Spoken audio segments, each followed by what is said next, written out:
ओम शांति। 26/1/1971 के अव्यक्त महावाक्य हैं। जिम्मेवारी उठाने के फायदे। तुम बच्चे हो विश्व को परिवर्तन करने वाले, विश्व के आधार मूर्त, उद्धार करने वाले भी हो और साथ साथ विश्व के आगे उदाहरण बनने वाले भी हो। जो आधार मूर्त होते हैं उनके ऊपर ही सारी जिम्मेवारी रहती है। अभी आपके एक एक कदम के पीछे अनेकों के कदम उठाने की जिम्मेवारी है। पहले साकार रूप फॉलो फादर के रूप में सामने था, अभी आप लोग निमित्त मूर्तियां हो। तो ऐसे समझो कि जैसे जिस रूप से जहां हम कदम उठाएंगे वैसे सर्व आत्माएं हमारे पीछे फॉलो करेंगी। यह जिम्मेवारी है। सर्व के उद्धार मूर्त बनने के कारण सर्व आत्माओं की जो आशीर्वाद मिलती है तो फिर हल्कापन भी आ जाता है, मदद भी मिलती है, जिस कारण जिम्मेवारी हल्की हो जाती है। बड़ा कार्य होते हुए भी ऐसे अनुभव करेंगे जैसे कोई करा रहा है। यह जिम्मेवारी और ही थकावट मिटाने वाली है। फ्री रहना माना मन को भाता ही नहीं। जिम्मेवारी अवस्था को बनाने में बहुत मदद करती है। बाप दादा जब महारथी बच्चों को देखते हैं तो सभी के वर्तमान स्वरूप और इसी जन्म के अंतिम स्वरूप और दूसरे जन्म के भविष्य स्वरूप तीनों ही सामने आते हैं। आप लोगों को यह फीलिंग स्पष्ट रूप में आती है कि हम यह बनने वाले हैं। हम ताज व तख्तधारी होंगे। आगे चल यह भी अनुभव करेंगे। जैसे साकार रूप में प्रत्यक्ष अनुभव किया ना, कर्मातीत अवस्था भी स्पष्ट थी और भविष्य स्वरूप की स्मृति भी स्पष्ट थी। भविष्य संस्कार इस स्वरूप में प्रत्यक्ष दिखाई देते हैं। तो आप सभी ऐसे अनुभव करेंगे जैसे कि बस यह शरीर छोड़ा और वह तैयार है। बुद्धि बल द्वारा इतना स्पष्ट अनुभव होगा। अभी दिन प्रतिदिन अपनी सर्विस से, अपने सहयोगीपन से और अपने संस्कारों को मिटाने की शक्ति से अपने अंतिम स्वरूप और भविष्य को जान जाएंगे। पहले कहते थे ऐसा समय आएगा जो नज़दीक वाले और दूर वाले स्पष्ट दिखाई देंगे, लेकिन अब वह समय चल रहा है। जो दैवी परिवार की आत्माएं हैं वह समझ सकती है कौन कौन समीप रतन है। जिनको जितना समीप आना है वह सरकमस्टांस अनुसार भी इतना समीप आएंगे।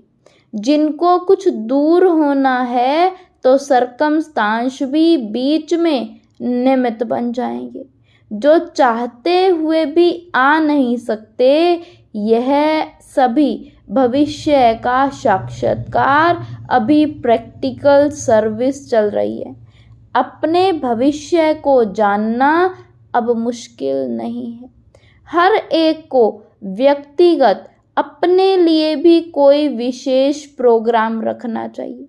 जैसे सर्विस आदि के और प्रोग्राम बनाते हो वैसे सवेरे से लेकर रात तक बीच बीच में कितना और कैसे अपनी याद की यात्रा पर अटेंशन रखने के लिए प्रोग्राम रख सकते हो। यह डायरी बनानी चाहिए। अमृत वेले ही याद का प्लान बनाना चाहिए। समझो आप लोग कोई स्थूल कार्य आदि में बिजी रहते हो, लेकिन उसमें भी थोड़े समय के लिए जैसे नियम बंधा हुआ हो याद में रहने का, उस समय दूसरे को भी 2-3 मिनट के लिए स्मृति दिलाओ कि अभी हमारा यह कार्य है, आप भी याद में रहो। जैसे मुकर्रर टाइम पर ट्रैफिक भी रोक लेते हैं, कितना ही भले ज़रूरी काम हो, इस रीति जहाँ तक कर सको उतना टाइम टेबल अपना बनाओ, तो और भी देखेंगे इन्हों का यह टाइम याद का मुकर्रर है, तो और भी आपको फॉलो करेंगे। कोई कार्य हो उनको आगे पीछे करके भी दो, 2-4 मिनट का टाइम याद में रहने के लिए ज़रूर निकालो, तो उससे वायुमंडल में भी सारा प्रभाव पड़ेगा। सभी 1-2 को फॉलो करेंगे, बुद्धि को रेस्ट भी मिलेगी और शक्ति भी भरेगी और वायुमंडल को सहयोग भी मिलेगा। फिर एक अनोखापन दिखाई पड़ेगा। जैसे कुछ समय आप 1-2 को याद दिलाते थे, शिव बाबा याद है, वैसे ही जब देखते हो कोई व्यक्त भाव में ज़्यादा है, तो उनको बिना कहे अपना अव्यक्त शांत स्वरूप ऐसा धारण करो वह भी इशारे से समझ जाए, तो फिर वातावरण कुछ अव्यक्त रहेगा। तुम्हारी अंतिम स्टेज है साक्षात्कार मूर्त। जैसा जैसा साक्षात मूर्त बनेंगे वैसे ही साक्षात्कार मूर्त बनेंगे। जब अभी साक्षात मूर्त बन जाएंगे तो संस्कार भी अभी के साक्षात मूर्त समान बन जाएंगे। जितना जितना अपने को चार्ज करेंगे उतना इंचार्ज बनने का कर्तव्य सफलतापूर्वक कर सकेंगे। अपने को निमित्त समझकर कदम उठाना है, क्योंकि सारे विश्व के आत्माओं की नज़र आप आत्माओं के ऊपर है।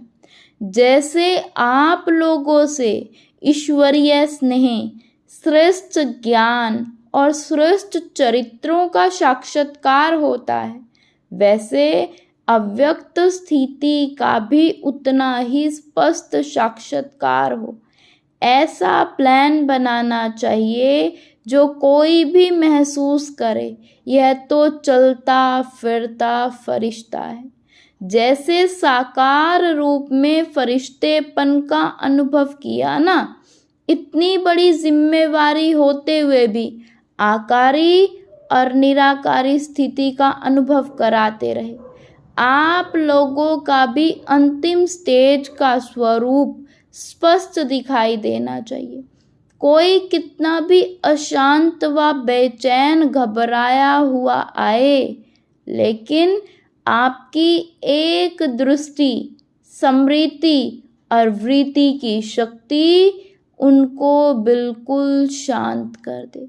भले कितना भी कोई व्यक्त भाव में हो, लेकिन आप लोगों के सामने आते ही अव्यक्त स्थिति का अनुभव करे। आप लोगों की दृष्टि किरणों जैसा कार्य करे। अभी तक के रिजल्ट में मास्टर सूर्य के समान नॉलेज की लाइट देने के कर्तव्य में सफल हुए हो, लेकिन किरणों की माइट से हर एक आत्मा के संस्कार रूपी कीटाणु को नाश करने का कर्तव्य करना है। लाइट देने में पास हो, माइट देने का कर्तव्य अब रहा हुआ है। बाप दादा के पास 4 लिस्ट हैं। पहली सर्विसेबल, दूसरा सेंसिबल, तीसरा सक्सेसफुल और चौथा वैल्यूएबल। सक्सेसफुल भी सब नहीं होते, वैल्यूएबल भी सब नहीं होते। कोई अपने गुणों से, चरित्रों से वैल्यूएबल बन जाते, लेकिन सर्विस की प्लानिंग में सक्सेस नहीं होते हैं। हर एक अपने चार्ट को जान सकते हैं। देखना है हमारा किस लिस्ट में नाम होगा। कोई का 4 में भी नाम है, कोई का 2 में, कोई का 3 में, कोई का 1 में है। वैल्यूएबल का मुख्य गुण यह होता है जो उसको स्वयं भी अपने समय की, संकल्प की, सर्विस की वैल्यू होती है।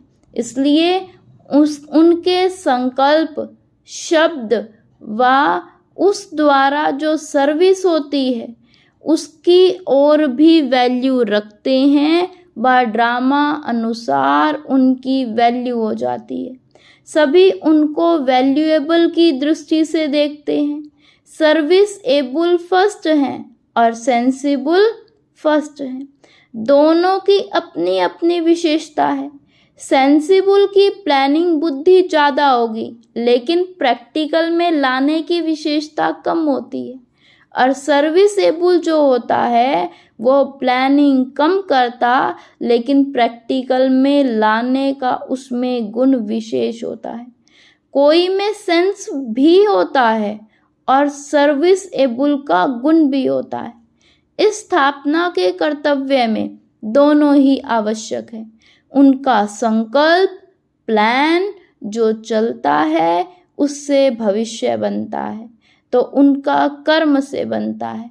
अधिक प्रभाव इसका रहता है और सफलता मूर्त का फिर अव्यक्त स्थिति के आधार पर परिणाम निकलता है।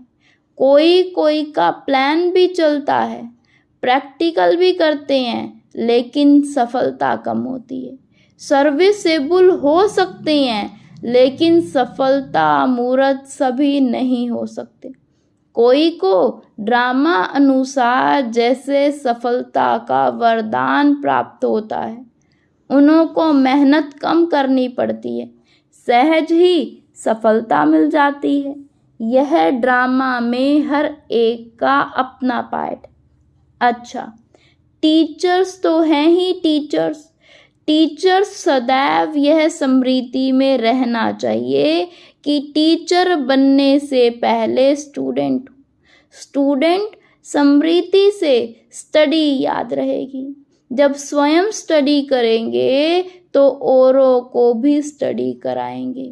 स्टूडेंट लाइफ ना होने के कारण औरों को स्टूडेंट नहीं बना सकेंगे। वातावरण को बदलने के लिए अपने को सदैव यह समझना चाहिए कि मैं मास्टर सूर्य हूँ। सूर्य का कर्तव्य क्या होता है? एक तो रोशनी देना, दूसरा कीचड़े को खत्म करना। तो सदैव यह समझना चाहिए कि मेरी चलन रूपी किरणों से यह दोनों कर्तव्य होते हैं। सर्व आत्माओं को रोशनी भी मिले और कीचड़ा भी खत्म हो। मानो रोशनी मिलते कीचड़ा खत्म ना हो तो समझो कि मेरी किरणों में पावर नहीं है। जैसे धूप तेज नहीं तो कीटाणु खत्म नहीं होंगे। मेरे में पावर कम होगी तो ज्ञान रोशनी देगा परंतु पुराने संस्कारों रूपी कीटाणु खत्म नहीं होंगे। जितनी पावरफुल चीज उतना जल्दी खत्म। पावर कम तो समय बहुत लगेगा। तो पावरफुल बनना है, ऐसे नहीं समझो कि पढ़ी लिखी नहीं हूँ, सृष्टि की नॉलेज पढ़ ली तो उसमें सब आ जाता है। अच्छा, ओम शांति, ओम शांति।